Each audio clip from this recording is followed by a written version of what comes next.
आखिर इतने बड़े बड़े जहाजों को पानी में कैसे उतारा जाता है आज देखेंगे। और फिल्मों की तरह क्या सच में कोई लाल कपड़ा दिखाकर ट्रेन को रोक सकता है? क्या आप भी सफर के दौरान अपने मोबाइल को ट्रेन में चार्जिंग पर लगाते हैं? हो जाइए सावधान, हो सकती है आपको जेल। लेकिन क्यों? जानने के लिए बने रहिए वीडियो के अंत तक। नंबर 1, बड़े बड़े जहाजों को देखकर क्या आपने कभी ये सोचा है कि आखिर इन जहाजों को पानी में कैसे उतारा जाता होगा? क्योंकि इतने बड़े जहाजों को पानी में उतारना भी कोई बच्चों का खेल नहीं है। इसलिए देखते हैं कि किस तरह से इन बड़े बड़े जहाजों को पानी में उतारा जाता है। दोस्तों, किसी भी बड़े जहाज को बनाने के लिए समुद्र के किनारे का एरिया ही इस्तेमाल में लिया जाता है। समुद्र के किनारे एक एरिया को खाली करके उसमें जहाज बनाना शुरू होता है और सालों की मेहनत के बाद जहाज बनकर तैयार हो जाता है। अब इन जहाजों को समुद्र में उतारने के लिए मुख्य रूप से कई तरह के तरीकों का इस्तेमाल होता है। सबसे पहले तरीके की बात की जाए तो इसमें जहाँ पर जहाज को बनाया जाता है उसी एरिया में पानी को भर दिया जाता है और फिर इस पानी को समुद्र के पानी से मिला दिया जाता है, जिससे जहाज समुद्र के पानी में चला जाता है। दूसरे तरीके से ट्रेन की पटरी की तरह के स्ट्रक्चर के ऊपर जहाज को खड़ा किया जाता है, फिर धीरे धीरे जहाज इसकी मदद से समुद्र में चला जाता है। इसके अलावा भी कई तरीकों का इस्तेमाल किया जाता है जो काफी ज्यादा खतरनाक होते हैं और इनमें कभी कभी जहाज को नुकसान भी पहुंचता है। नंबर 2,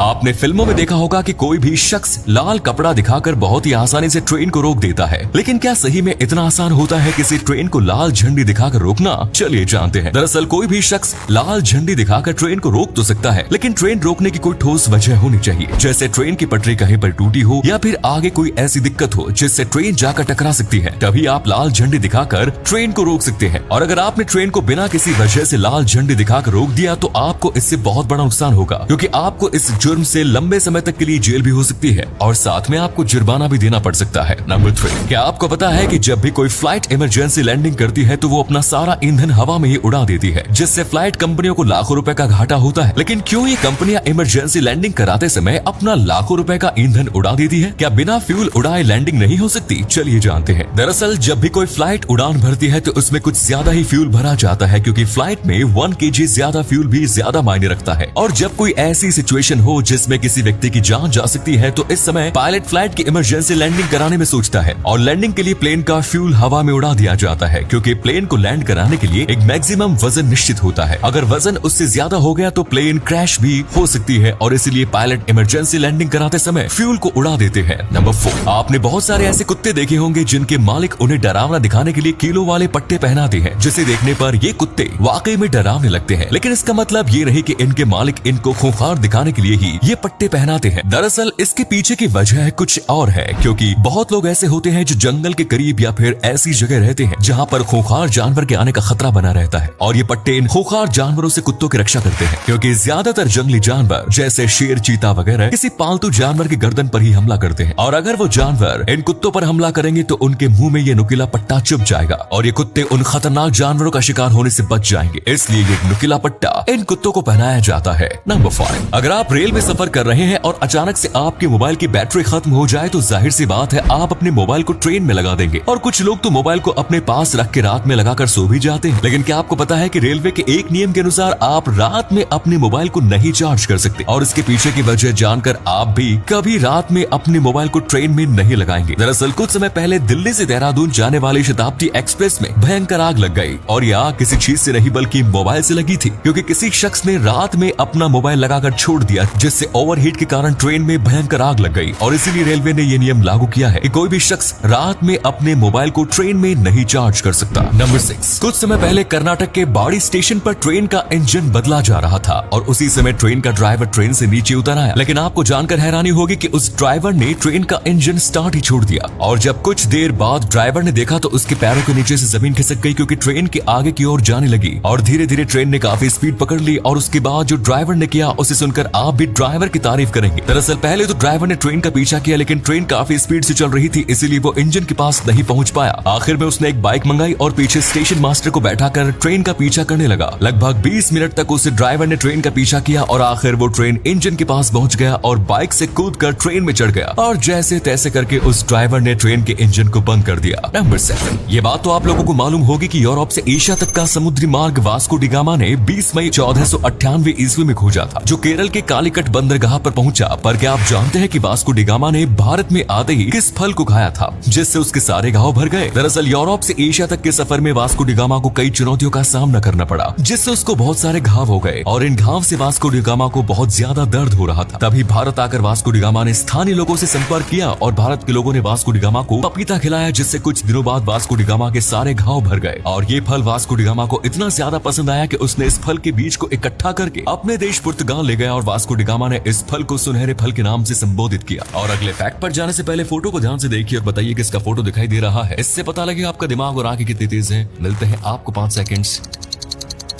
नंबर 8, कहीं आप अपनी गाड़ी से सफर कर रहे हैं लेकिन अचानक से रास्ते में आपकी गाड़ी का टायर पंचर हो जाए तो आपको रास्ते में ही पंचर जुड़वाना पड़ता है। लेकिन मार्केट में एक ऐसा भी टायर आता है जो कभी पंचर ही नहीं हो सकता क्योंकि उसमें हवा ही नहीं होती, लेकिन फिर भी लोग इन पंचर प्रूफ टायर को छोड़कर हवा वाले टायर ही यूज करते हैं। लेकिन लोग इन टायरों को यूज क्यों नहीं करते, चलिए जानते हैं। दरअसल अगर कहीं आपकी गाड़ी के सामने एक बड़ा सा ब्रेकर आ जाए तो आपकी हवा वाले टायर उस ब्रेकर के झटके से आपको बचा लेंगे और आपको वो झटका धीरे से लगेगा। लेकिन जो पंचर प्रूफ टायर होते हैं उनसे आपको ब्रेकर आने पर बहुत बड़ा झटका लगेगा और इससे आपकी गाड़ी डैमेज हो सकती है और आपका पूरा जिस्म झटके से हिल जाएगा। और इसी कारण कोई भी शख्स इन पंचर प्रूफ टायरों को नहीं यूज करना चाहता। धन्यवाद।